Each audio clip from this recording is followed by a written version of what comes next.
Hello everyone, আসসালামু আলাইকুম। আশা করি সবাই ভালো আছেন। আল্লাহর রহমতে আমিও ভালো আছি।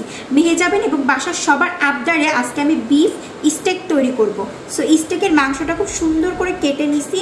নেওয়ার পর এখন ভালো করে এখান থেকে টিস্যু দিয়ে, কিচেন টিস্যু দিয়ে মাংসের উপরের পানিগুলো ভালো করে পরিষ্কার করে নিচ্ছি।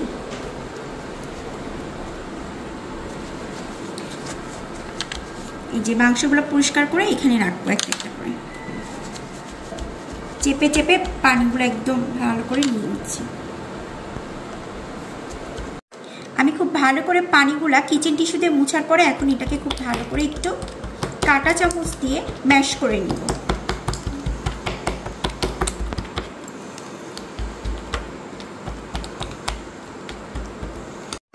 আমার এ পিঠ খুব ভালো করে ম্যাশ করা কমপ্লিট হয়ে গেছে। এখন আমি এ পিঠ আরও ভালো করে কাঁটা চামচ দিয়ে সেমভাবে করে নিব প্রত্যেকটা মাংস, যাতে এর ভিতরে মশলাগুলো খুব ভালো করে ঢুকে যায়। স্টেকের ভিতরে এভাবে করলে প্রত্যেকটা মশলা ভালোভাবে কুক হয়। আমার খুব ভালো করে কাঁটা চামচ দিয়ে ম্যাশ করা কমপ্লিট হয়ে গেছে। আমি এখন এই পর্যায়ে দিয়ে দেবো হচ্ছে গোলমরিচের গুঁড়া।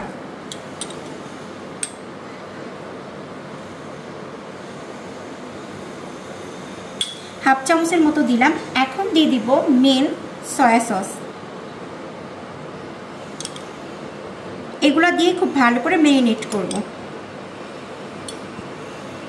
তারপরে দিয়ে দেবো সামান্য পরিমাণের লবণ। যেহেতু আমি সয়া সসের পরিমাণটা একটু বেশি ইউজ করছি, এই জন্য সামান্য পরিমাণেরই লবণটা দিব।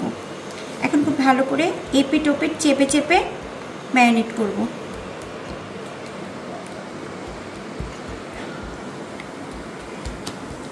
সেম এইভাবেই ম্যারিনেটটা করতে হবে, একটু চেপে চেপে, যাতে খুব ভালো করে ভিতরে এই মশলাগুলো যায়।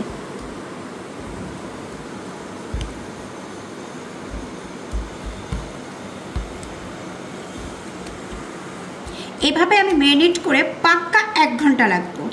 অনেকে 30 মিনিট বা 35 মিনিটও রাখতে পারবেন, বাট 1 ঘন্টা যদি আমি রাখি তাহলে আমার ম্যারিনেটটা আরও বেশি ভালো হবে এবং প্রত্যেকটা মশলা মাংসের ভিতরে ভিতরে চলে যাবে এবং টেস্টফুলটা আরও বেটার আসবে। এই জন্য আমি পাক্কা 1 ঘন্টা এভাবেই ঢেকে রেখে দিব ফ্রিজে নর্মাল।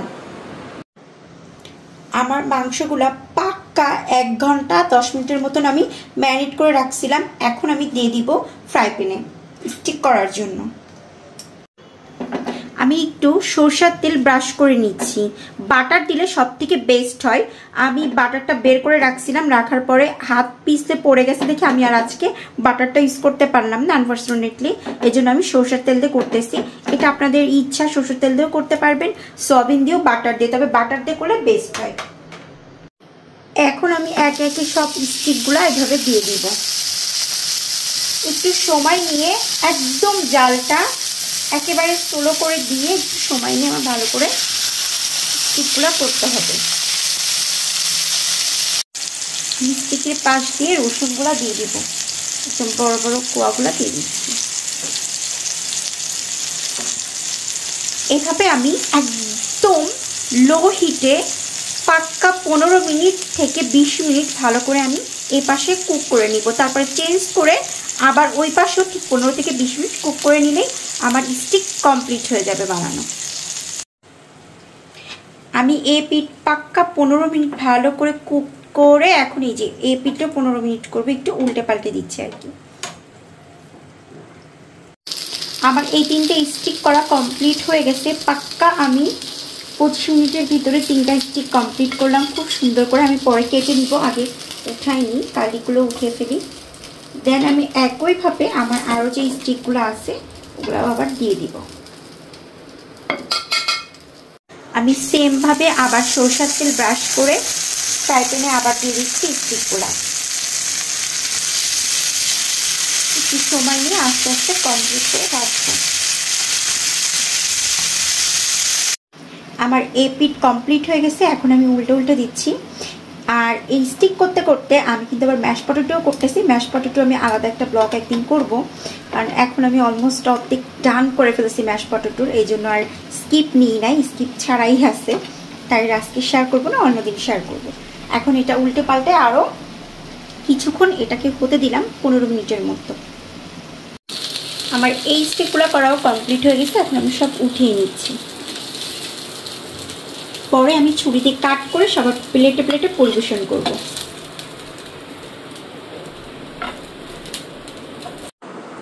একদম পারফেক্টলি ভাবে আমার কমপ্লিট হয়ে গেছে সন্ধ্যার নাস্তায় হচ্ছে স্টিক ম্যাশ পটেটো আর হচ্ছে একটু হালকা সালাতের মতন করেছি একদম পারফেক্টলি আলহামদুলিল্লাহ কমপ্লিট হয়ে গেছে এখন ফার্স্টে আমি আজকে টেস্ট করব তারপরে মেহেজাবিনকে দিয়ে টেস্ট করাবো দেখবো যে মেহেজাবিন কি বলে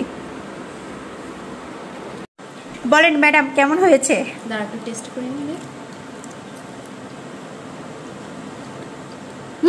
অনেক মজা হয়েছে থ্যাংক ইউ সো মাচ কারণ ওদের জন্য যখন নাস্তা বানাই যখন ওরা বলে যে ভালো হয়েছে তখন কষ্টই মনে হয় না আজকের ব্লগটা এই পর্যন্ত কি আল্লাহ হাফেজ